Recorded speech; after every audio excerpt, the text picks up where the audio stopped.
Om Swastiastu. Selamat malam Ibu Weni.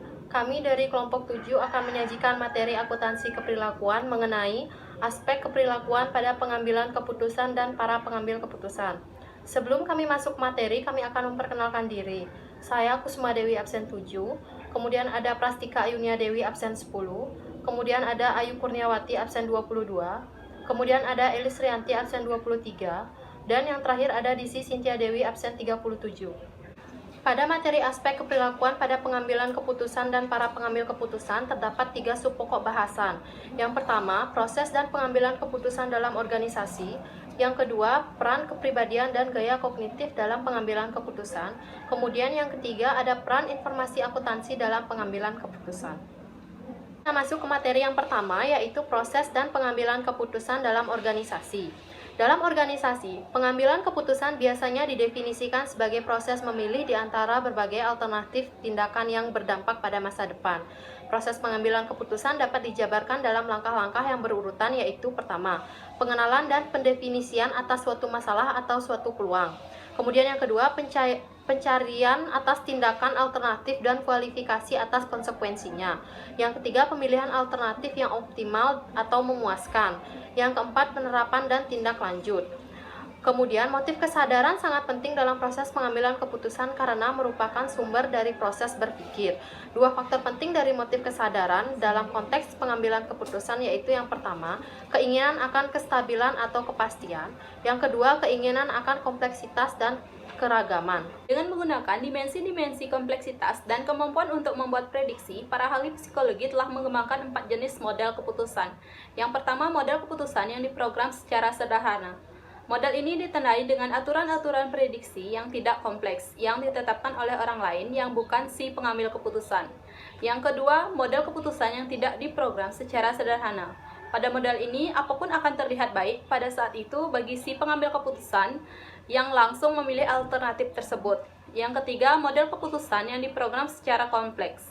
Pada model ini melibatkan perencanaan yang begitu rinci, masalah dan peluang diantisipasi dengan skala prioritas yang begitu hati-hati.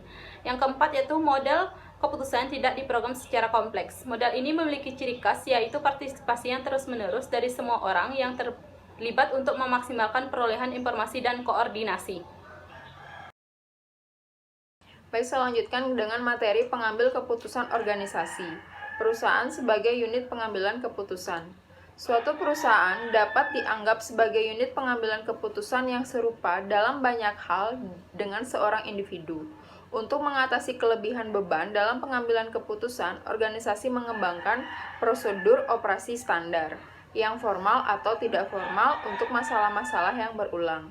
Sieber dan Marx menggambarkan 4 konsep dasar relasional sebagai inti dari pengambilan keputusan bisnis. Yang pertama, resolusi semu dari konflik. Yang kedua, penghindaran ketidakpastian.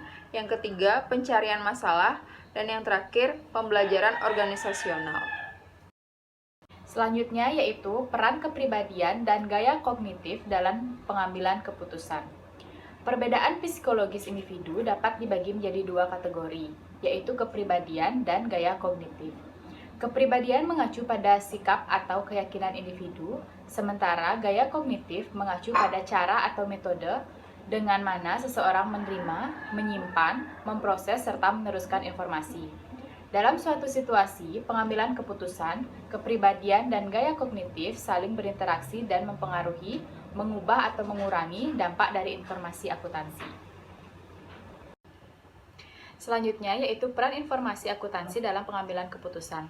Secara definisi, keputusan manajemen mempengaruhi kejadian atau tindakan masa depan, sedangkan informasi akuntansi memfokuskan pada peristiwa-peristiwa di masa lalu.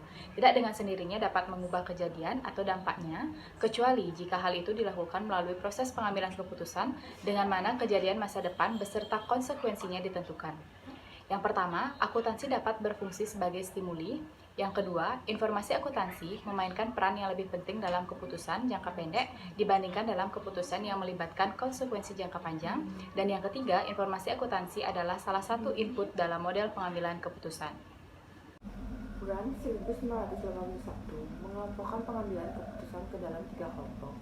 Yang pertama, manajemen puncak adalah para pembuat keputusan dalam perusahaan yang mengambil keputusan mengenai operasi dan sistem akuntansi digunakan untuk menyusun laporan. Yang kedua ada manajer operasi.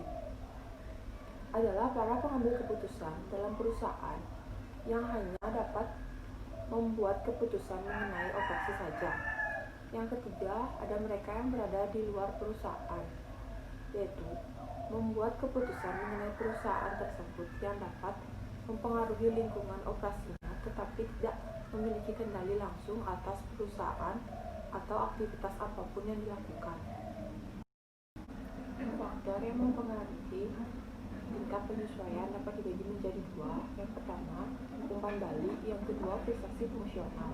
Yang pertama yaitu umpan balik, merupakan memahami perubahan dalam metode atau istilah akuntansi dan untuk menyesuaikan arah pengambilan keputusan. Yang kedua ada fiksasi fungsional, yaitu sebagai alat atribut pengambilan keputusan. Fiksasi fungsional bervariasi tingkatnya dari situasi satu ke situasi lainnya. Baik, sekian materi yang dapat kelompok 7 sampaikan. Jika ada kesalahan dalam penyampaian materi, kami mohon maaf dan kami tutup dengan Paramo Santi. Om Santi Santi Santi Om.